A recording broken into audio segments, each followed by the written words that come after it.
السلام علیکم ورحمۃ اللہ وبرکاتہ۔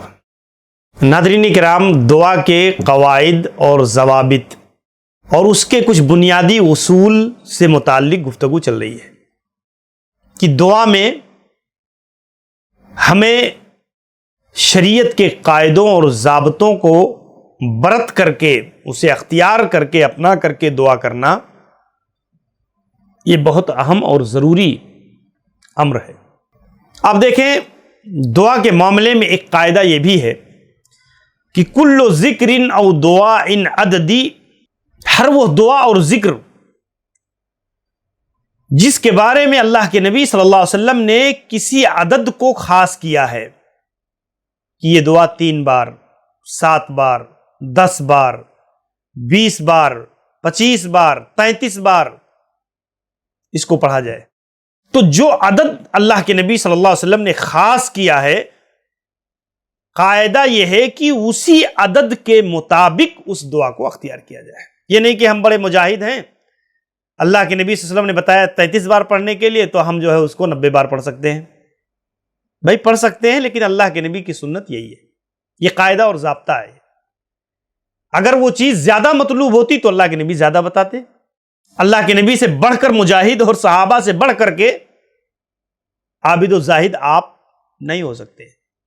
اسی لیے اللہ کے نبی صلی اللہ علیہ وسلم نے اگر کسی ذکر کو متعین کر دیا ہے،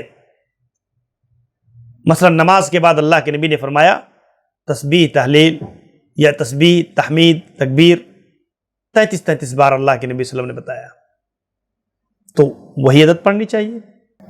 یہی اصل میں قاعدہ ہے، اور اسی بنا پر ایک ہی قسم کی دعاؤں اور اذکار میں اگر مختلف عدد وارد ہو کہ اسے 10 بار بھی پڑھا جا سکتا ہے، اسے 25 بار بھی پڑھا جا سکتا ہے، اسے 33 بار بھی پڑھا جا سکتا ہے، تو کسی بھی عدد کا اہتمام کر لے گا، کافی ہے، کوئی مسئلہ نہیں ہے، اس میں شریعت نے رخصت دیا ہے، آسانی رکھی۔ لیکن اگر وہ کسی عدد کے ساتھ خاص ہے تو اس میں کمی اور بیشی کرنا یہ قاعدے کے خلاف ہے۔ اسی لیے آپ دیکھیں علامہ البانی رحمہ اللہ اکثر ما وقفت علیہ مما روی فی الذکر، ذکر کے معاملے میں جتنی حدیثیں وارد ہیں جس پر میں واقف ہوا ہوں، جاء فی التحلیل، یعنی وہ عموماً جو محفوظ ہے جو چیز، وہ یہ ہے کہ زیادہ سے زیادہ تعداد 100 مرہ، 100 بار۔ کسی بھی ذکر اور دعا کے معاملے میں زیادہ سے زیادہ 100 مرتبہ کا ذکر ملتا ہے، یہی محفوظ ہے۔ اور جہاں کہیں بھی یہ چیز آئی ہوئی ہے کہ اسے 1000 بار پڑھا جائے تو کہتے ہیں کہ یہ چیز منکر ہے۔ ایسی جو روایت آئی ہے، حدیث آخر جاء فی التحلیل 1000 مرہ لیکنہ منکر، 1000 بار جو پڑھنے کی حدیث آئی ہے وہ منکر روایت ہے، درست نہیں ہے۔ تو آپ دیکھیں کہ اللہ کے نبی صلی اللہ علیہ وسلم نے زیادہ سے زیادہ تعداد عموماً آپ نے 1 بار سے 3، 3 سے 7 اور اس سے آگے بڑھتے ہوئے اللہ کے نبی نے 100 بار کسی دعا کسی ذکر کے پڑھنے کی تعداد بتائی ہے۔ اور اسی لیے آپ دیکھیں،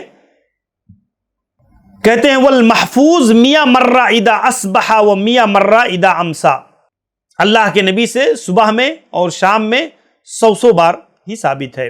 اور الکلم الطیب میں لکھا ولم یصح فی الاذکار عدد اکثر من 100، کہ 100 سے زیادہ کی عدد اذکار میں یہ کسی صحیح روایت سے ثابت نہیں ہے۔ شیخ البانی رحمہ اللہ نے الکلم الطیب صفحہ 62 میں یہ قاعدہ، یہ ضابطہ نقل کیا ہے، اور ہمیں یہ بات کو گہرائی سے سمجھنا چاہیے۔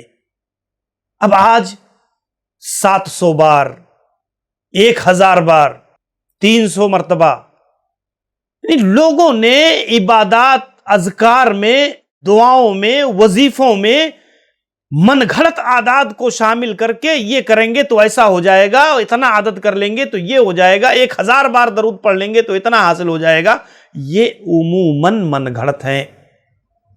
صحیح سند کے ساتھ جو چیزیں پہنچتی ہیں وہ زیادہ سے زیادہ تعداد اس کی 100.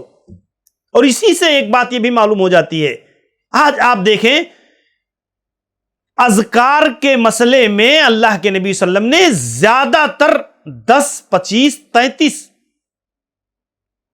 یہی اذکار ملتے ہیں زیادہ تر تعداد. اور بعض اذکار ایسے ہیں جن کو اللہ کے نبی نے 100 بار پڑھنے کا. آج آپ دیکھیں آدمی صبح صبح آپ جائیے فجر بعد، کبھی واکنگ کے لیے ہم لوگ جاتے ہیں، کبھی دیکھیں عورتوں کو دیکھ لیں تو ہاتھ میں تسبیح، مرد کو دیکھیں تو ہاتھ میں تسبیح. اب یہ عجیب و غریب کیفیت. اور اگر غور سے اس میں دیکھیں، آپ ان سے سلام کر لیں تو بھی وہ تسبیح گن رہے ہیں، آپ ان سے تھوڑی دیر 2 منٹ بات کریں، بات بھی کر رہے ہیں، تسبیح بھی گن رہے ہیں، کچھ اور کر رہے ہیں، تسبیح بھی گن رہے ہیں. ایک کھلواڑ اور تماشا بنا دیا ہے اللہ کے ذکر کو. بھئی اللہ تبارک و تعالی کے لیے آپ ذکر کر رہے ہیں، ذکر ایک عبادت ہے، اور عبادت میں اخلاص. عذر کیا ہے؟ عذر صرف اتنی ہے کہ اس میں آسانی ہے، اس میں آسانی ہے گننے میں. وہ بٹن دبانے والا آ گیا، بٹن دباتے جائیے، نمبر بڑھتا جائے گا، تو اس میں آسانی ہے. اللہ کے نبی نے اتنے اذکار بتائے ہی نہیں کہ وہ آپ کے لیے مشکل گزرے. یہ دیکھیے ایک ہتھیلی، یہ انگلیوں کے پوروں پر اللہ کے نبی صلی اللہ علیہ وسلم تسبیح گنا کرتے تھے. عقد النبی صلی اللہ علیہ وسلم بیمینی، داہنے ہاتھ کی انگلیوں کے پوروں پر اللہ کے نبی صلی اللہ علیہ وسلم تسبیح گنا کرتے تھے. اور یہی چیز سنت کا طریقہ ہے. بلکہ ایک روایت کے اندر اللہ کے نبی نے فرمایا کہ یہ قیامت کے دن تمہارے یہ پور اللہ کے ہاں گواہ بنیں گے، گواہی دیں گے. اور یہ بہت آسان ہے. آپ ایک انگلی میں 3 ہے اور یہ 5 انگلیاں 15، آپ صرف 2 بار گنے 30 ہو گئی، ایک بار اور کر لیں 33. تو یہ کوئی مشکل چیز نہیں ہے، بہت آسانی سے اس کے اوپر عمل کیا جا سکتا ہے.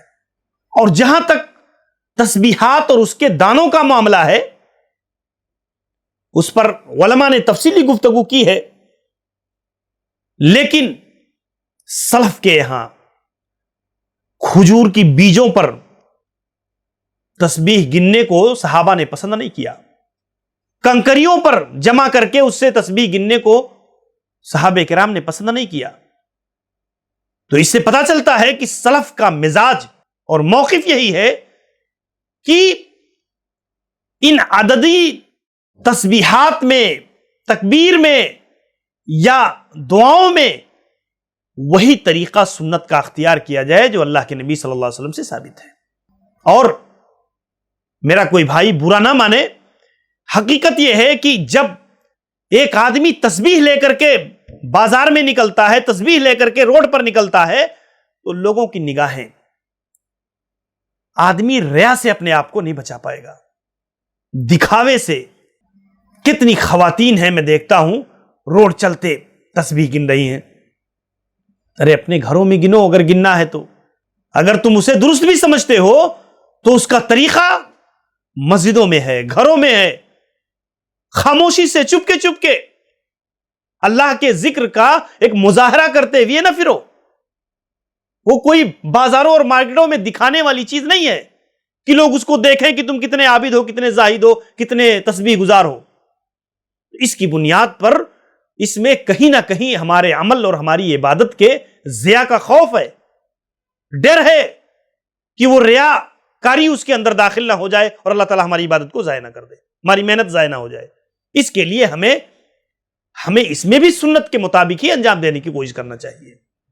آپ اگر جی میں خاموشی سے جو اذکار عدد کے ساتھ خاص نہیں ہیں، سبحان اللہ، الحمدللہ، لا الہ الا اللہ، اللہ اکبر، یا اس قسم کے بہت سارے اذکار ایسے بھی ہیں جو عددی طور پر خاص نہیں ہیں، عام حالات میں، عام اذکار میں، تو ایک آدمی اگر ایسے ہی پڑھ رہا ہے، جی میں پڑھ رہا ہے، پڑھ لے، ذکر کر لے.